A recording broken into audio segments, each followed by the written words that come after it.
Now, ladies and gentlemen, this is Toyin. You may see I have a special guest for you today, Sir Arnold Jackson, the Regional Coordinator and Deputy Director for Nigerian Export Promotion Council. You all need to just thank him for me because, boy, to get him on today, it's been a lot. He traveled, he was on the road earlier on today, but he still made it, a point to still join us. Welcome, sir. Sir Arnold, it's such a pleasure for you to join us. I know it's late in the evening in Nigeria, where you are. Can you say hello? Thank you very much, Tony. Oh, such an honor. I really have to thank you. You and I, we've been at it for hours, but thank you for just being patient and just honoring this invitation. So for everybody just joining, can you just share with them what you do at the Nigerian Export Promotion Council? Wow. That's It's a big one, I know. It's huge. basically not only Nigeria now, like you rightly said, my name is Arnold, and we work with non-oil export, in Nigerian Export Promotion Council. What we our basic role is to try to diversify the economy using the non-oil export, not oil. And it's no more, news that the world is turning away from the fossil, from the oil sector, and due to a lot of a lot of problems that is associated with it. Though people are still talking about it, but look, the way to go today is in the area of non-oil export. And in non-oil export, you find out that it creates a lot of job opportunities for the people. It creates, and there are so many aspects of non-oil export in the area of production. You also talk about the agricultural product.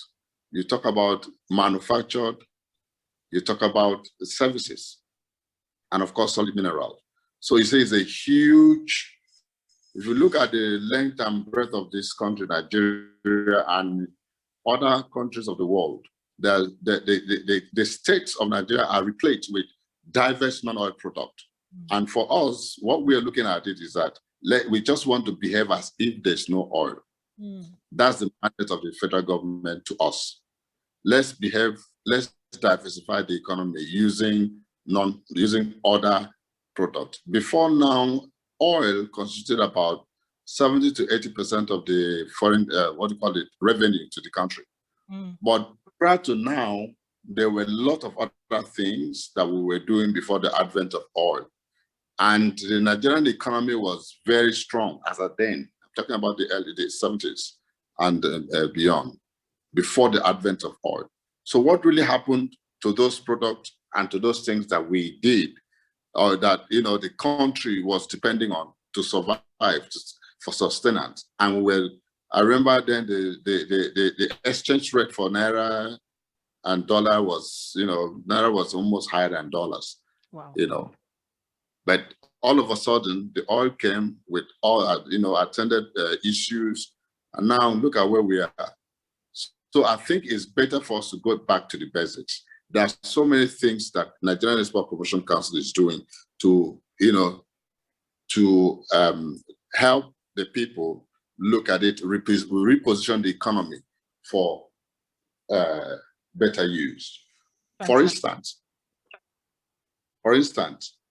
if you look at the council, we are looking at what we call a one state, one product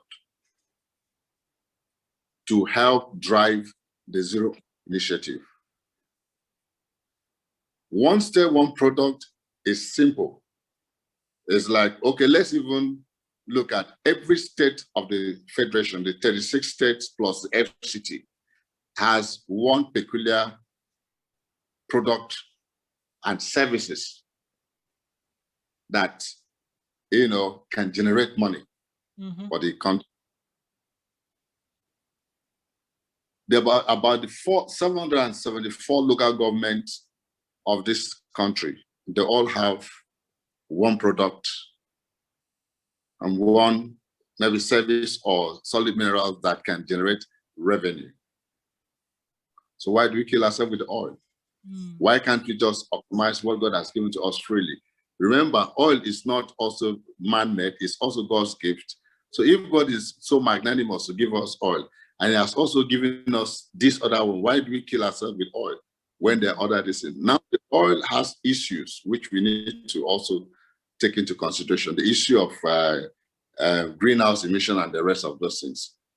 We hear of bad weather, the extreme one, and maybe whether rainfall or because it's actually on the extreme, whatever climate issues are, because of some of these things that people are trying to talk about. Avoid. That's the greenhouse emissions, Right. and fossil fuel is also a contributor to that. Right. So why do we have to kill ourselves? Yeah. The most important thing for us to do, which is in the non-oil sector, that not because I'm in the non-oil, but I've seen a lot of things in the non-oil sector that I really want to, highlight. Right. You get to any part of this country, there is one thing that you will always see that is peculiar. It's unique. Nigeria is a very unique country, and we must, optimize this benefit that God has given to us freely. Right. Therefore, when we talk about larger market, African market, and so on and so forth, we have 1,001 things to sell in that market, to diversify the economy, to generate revenue, to create employment. And of course, when these things are put in place, the issue of insecurity, the issue of insurgency and the rest of those things will be reduced. Mm. They might not be completely exterminated, but it will be reduced, because normally they say that an idle man is the devil's workshop. Mm. So when you have what to do, Right. you have every time you are working at what you may not have the time to begin to think of evil or to commit some so that's why it's also important. Oil, as you may know, the sector is a little bit exclusive. Mm. Oil sector is a little bit, but non-oil sector is wide, it's vast. Right. Right. You don't need special skill, literally speaking, but you also need skill. But with it's easier to develop along the value chain to be able to key into that, because Right. we in the non-oil, we also believe strongly on the issue of value addition. Right. Nigerian Export Promotion Council has been helping the people through technical assistance, and also maybe by way of trade promotion. We liaise with other agencies of government, and both local and international, to be able to reach out to people that will provide a service. I just came back from a training today on the issue of that borders mostly on services, the e-commerce trading, because we were in that meeting, we're talking about the role of Nigeria generally in this African Continental Free Trade Agreement. GFCFTA. Yes, how do we key into that? Everybody is talking about Nigeria is about 200 million people. Yes, we know, but it's not about the size. What impact can we create in the market? Let's leverage on the size, on the population, and make more impact, create more value-added jobs here for our people, and also to better the lot of the people. We don't just want to walk into that place and be doing as if there's we need to be deliberate in taking the advantages that are available, and also optimizing every opportunities to make sure we're not just giant for nothing. We need to be giant in these things that add to Naira and Kobo, or call it cent or whatever it is, because that's what counts at the end of the day. And for us, we're ready to partner, to collaborate, to work with anybody that is willing to add value to the product that is available here in the country. We do that series of training. We do that through. We also discover that certification sells or drives the sector. The non-oil export.